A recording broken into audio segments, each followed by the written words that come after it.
आज मैं जिस फिल्म को एक्सप्लेन करने वाला हूँ उसका नाम है जेनिफर्स बॉडी और ये फिल्म 2009 में रिलीज हुई थी।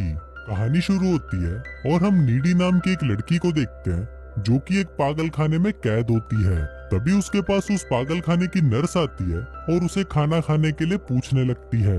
पर तभी नीडी उस नर्स के पिछवाड़े पर एक जोर से लात मारती है और उसको दूर फेंक देती है। उसी समय वहाँ पर दो सिक्योरिटी गार्ड आते हैं और नीडी को उठाकर एक सेल में बंद कर देते हैं। अब यहाँ पर नीडी हम व्यूअर्स को बताने लगती है कि मैं भी कभी नॉर्मल हुआ करती थी। इसके बाद कहानी सीधा फ्लैशबैक में जाती है और हम एक टाउन को देखते हैं जिसका नाम होता है डेविल्स कैटल। दरअसल इस टाउन का नाम वहाँ पर एक झरने की वजह से पड़ा था जिसका पानी एक बड़े से गड्ढे में जाता था और उस गड्ढे का पानी कहाँ जाता था ये किसी को भी नहीं पता। वहाँ पर बहुत सारे साइंटिस्ट उसमें अलग अलग चीजें डालकर पता लगाने की कोशिश करते थे कि वो चीजें कहाँ पर जाती हैं, पर कोई भी इस बारे में पता नहीं लगा पाता। अगले सीन में हम जेनिफर नाम की एक खूबसूरत लड़की को देखते हैं जो कि कॉलेज की हेड चीयर लीडर होती है। जेनिफर अपने कॉलेज की सबसे सुंदर और कॉन्फिडेंट लड़की थी। और वहीं हम जेनिफर की बेस्ट फ्रेंड नीडी को भी देखते हैं जो कि जेनिफर से बिल्कुल ही उल्टी थी, लेकिन वो दोनों बेस्ट फ्रेंड थे और अपना ज्यादातर टाइम साथ ही स्पेंड करते थे। नीडी का एक बॉयफ्रेंड भी था जिसका नाम होता है निर्मल निरोध, पर नीडी अपने बॉयफ्रेंड से ज्यादा अपना टाइम जेनिफर के साथ ही स्पेंड किया करती थी। फिर एक रात नीडी और निर्मल निरोध साथ में घचाघच मचाने का प्लान बनाते हैं। फिर निर्मल निरोध नीडी की सुरंग की खुदाई शुरू ही करने वाला होता है कि तभी अचानक वहाँ पर कबाब में हड्डी जेनिफर आ जाती है और वो नीडी को उसके साथ एक क्लब में चलने के लिए बोलती है। अब ये देखकर निर्मल निरोध सोचता है कि आज रात तो उसे हाथ गाड़ी से ही काम चलाना पड़ेगा। फिर कुछ देर बाद वो दोनों क्लब आ जाती हैं जहाँ पर जेनिफर उस क्लब के बहुत सारे मुस्टंडों से मिलती है। अब ये सब देखकर हम व्यूवर्स को भी पता चल जाता है कि इन मुस्टंडों ने मिलकर जेनिफर की तितली का चमगादड़ बना दिया है। फिर जेनिफर की मुलाकात एक लड़के से होती है जिसका नाम होता है टोनी कक्कड़ और वो उस क्लब में एक बैंड चलाता है। फिर जेनिफर टोनी कक्कड़ से बातें करती है और उसे ड्रिंक के लिए पूछती है, जिस पर टोनी कक्कड़ भी उसे हाँ बोल देता है। फिर जैसे ही जेनिफर ड्रिंक्स लेने के लिए जाती है तभी पीछे से टोनी कक्कड़ अपने दोस्तों से जेनिफर की लेने के बारे में बात करने लगता है। वहीं टोनी कक्कड़ की सारी बातें नीडी सुन लेती है और फिर नीडी भागकर जेनिफर के पास आती है और उसे बोलती है कि टोनी कक्कड़ भड़वा है और तुम उसे अपनी प्यारी तितली मत देना। पर जेनिफर नीडी की बातों पर बिल्कुल भी ध्यान नहीं देती और वो टोनी कक्कड़ का परफॉर्मेंस देखने के लिए चली जाती है। अब उसकी परफॉर्मेंस शुरू होने के कुछ टाइम बाद ही उस क्लब में आग लग जाती है और चारों तरफ भगदड़ मच जाती है। सभी लोग वहाँ से बाहर निकलने के लिए भाग रहे होते हैं और इस भगदड़ में बहुत सारे लोग कुचले भी जाते हैं। फिर नीडी जेनिफर को अपने साथ वॉशरूम में ले जाती है और वो दोनों वॉशरूम की खिड़की खोलकर वहाँ से बाहर निकल जाती हैं। बाहर निकलते ही नीडी देखती है कि वो क्लब पूरी तरह जल चुका है और उसके अंदर लोग बाहर निकलने के लिए जोर जोर से चिल्ला रहे हैं। तभी वहाँ पर टोनी कक्कड़ आ जाता है और वो जेनिफर को अपने साथ चलने के लिए बोलता है। नीडी उसे जाने के लिए मना कर देती है पर जेनिफर टोनी कक्कड़ के साथ जाने के लिए राजी हो जाती है और फिर वो टोनी कक्कड़ की वैन में बैठकर वहाँ से चली जाती है। पर नीडी को ये सब बिल्कुल भी अच्छा नहीं लगता कि जेनिफर कुछ अनजान चूतियों के साथ चली गई है। फिर घर पर नीडी को जेनिफर की बहुत चिंता होने लगती है, इसलिए नीडी अपने बॉयफ्रेंड निर्मल निरोध को फोन लगाती है और उसे सारी बातें बता देती है। नीडी बहुत ज्यादा घबराई हुई थी कि वो लोग जेनिफर के साथ कुछ कर ना दें। तभी नीडी के दरवाजे पर कोई नॉक करता है और नीडी देखने के लिए नीचे चली जाती है। फिर वो जैसे ही दरवाजा खोलती है तो वो देखती है कि वहाँ पर कोई नहीं होता। फिर वो दरवाजा बंद करके वहाँ से जाने ही लगती है कि तभी उसको नीचे के रूम से किसी की आवाज आने लगती है। फिर नीडी उस रूम के अंदर जाती है तो वो देखते है कि वहाँ पर जेनिफर खड़ी है और उसके पूरे शरीर पर खून लगा हुआ है। इसके बाद जेनिफर नीडी का फ्रिज खोलती है और उसमें से कच्चा मांस निकालकर खाने लगती है। अब नीडी जेनिफर को देखकर बहुत डर जाती है और उससे बात करने की कोशिश करती है, पर जेनिफर वहाँ पर काफी डरावनी आवाजें निकालने लगती है और फिर वो अपने मुंह से कोई काला लिक्विड निकालकर वहाँ से चली जाती है। फिर अगली सुबह कॉलेज में नीडी जेनिफर और कल रात के बारे में सोच ही रही होती है कि तभी वहाँ पर जेनिफर आ जाती है जो बिल्कुल ठीक लग रही थी। अब नीडी जेनिफर से कल रात के बारे में बात करने लगती है, पर तभी वहाँ पर प्रोफेसर चूतड़मल आ जाते हैं और पिछली रात क्लब में मरे हुए लोगों के बारे में बात करने लगते हैं। वहीं जेनिफर प्रोफेसर चूतड़मल की बातें सुनकर हंसने लगती है जो कि नीडी को काफी अजीब लग रहा था। दूसरी तरफ हम स्कूल की फुटबॉल टीम के कैप्टन झुंझुनू को देखते हैं जो कि ग्राउंड में अकेला खड़ा होता है। झुंझुनू अपने मरे हुए दोस्तों के बारे में सोचकर बहुत दुखी होता है, पर तभी उसके पास जेनिफर आती है और उसको बोलती है कि मैं भी बहुत दुखी हूँ, प्लीज मेरा दुख दूर करो। और ऐसा बोलकर वो झुंझुनू का हाथ अपने संतरों पर रख देती है। अब इससे झुंझुनू का छोटा झुंझुनू वाइब्रेट करने लगता है और फिर वो दोनों घचाघच मचाने के लिए जंगल में चले जाते हैं। वहाँ जाते ही वो दोनों चुम्मा चाटी करना शुरू कर देते हैं, पर कुछ ही देर में जंगल के सारे जानवर वहाँ पर आ जाते हैं और उन लोगों को चुम्मा चाटी करते हुए देखने लगते हैं।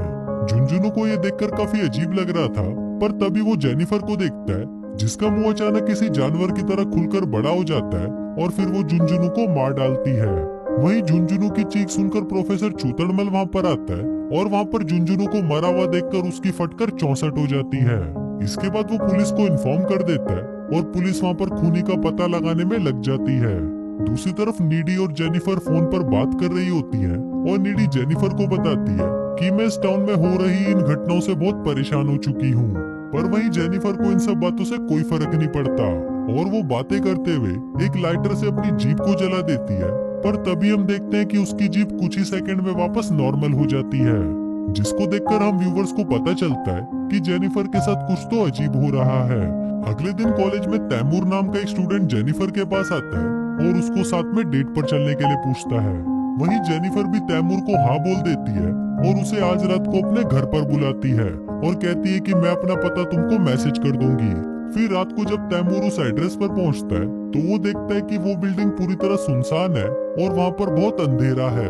तभी जेनिफर वहाँ पर आती है और तैमूर के पास आकर उसे किस करने लगती है। इसी दौरान तैमूर नोटिस करता है कि जेनिफर की आंखों का कलर चेंज हो रहा है। अब ये देखकर तैमूर डर जाता है और वहाँ से भागने की कोशिश करता है, पर उसी वक्त जेनिफर तैमूर पर हमला कर देती है और उसे मारकर खा जाती है।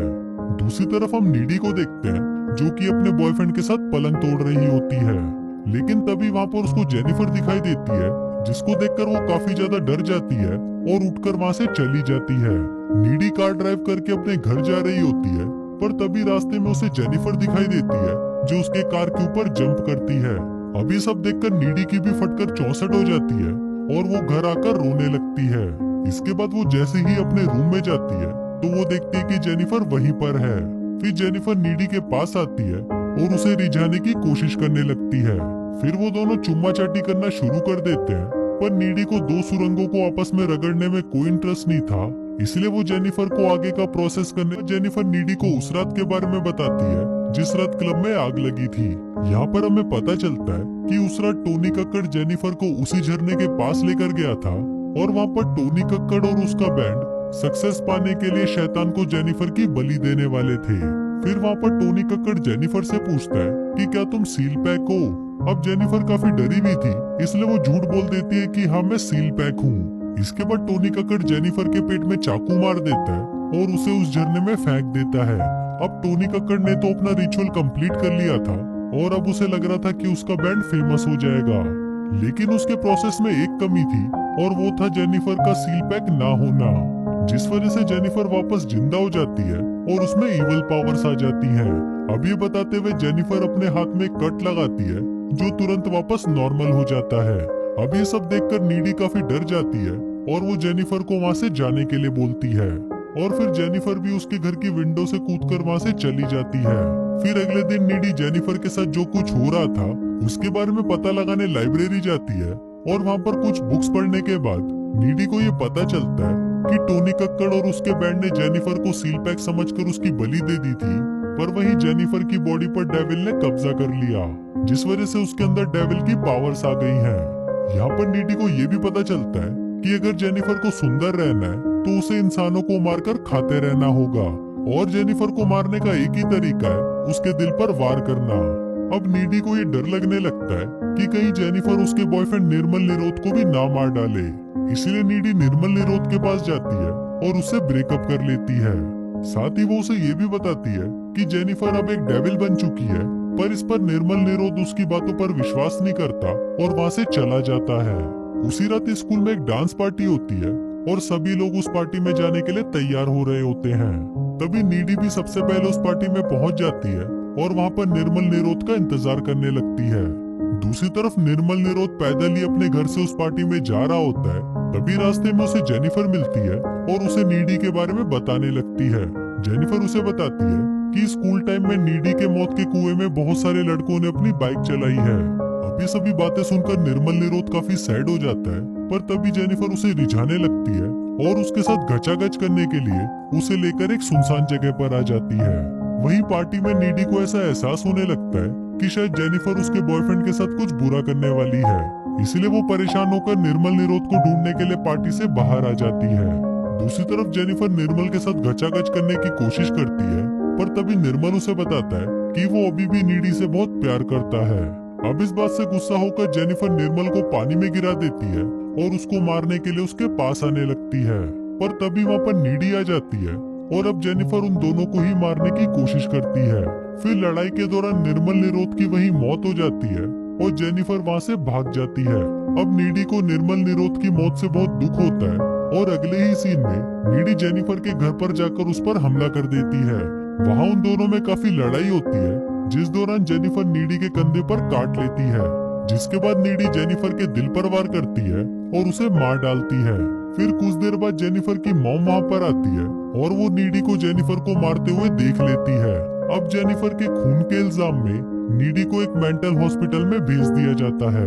अब यहाँ से फिल्म वापस प्रेजेंट में आती है और हम देखते हैं कि जब लड़ाई के दौरान जेनिफर ने नीडी के कंधे पर काटा था, तभी नीडी के अंदर भी वो सारी शैतानी शक्तियाँ आ गई थी। इसके बाद नीडी उस जेल को तोड़कर वहाँ से बाहर आ जाती है और वहाँ से सीधा उस झरने के पास जाती है जहाँ पर जेनिफर की बलि दी गई थी। अब फिल्म के लास्ट सीन में हम देखते हैं कि टोनी कक्कड़ और उसका बैंड काफी फेमस हो गया है, पर कुछ ही दिनों के अंदर उसके बैंड के सभी लोग मारे जाते हैं और सीसीटीवी फुटेज से पता चलता है कि नीडी ने ही जेनिफर का बदला लेने के लिए उनको मार डाला है। और फिर इसी के साथ ही ये फिल्म यहीं खत्म हो जाती है।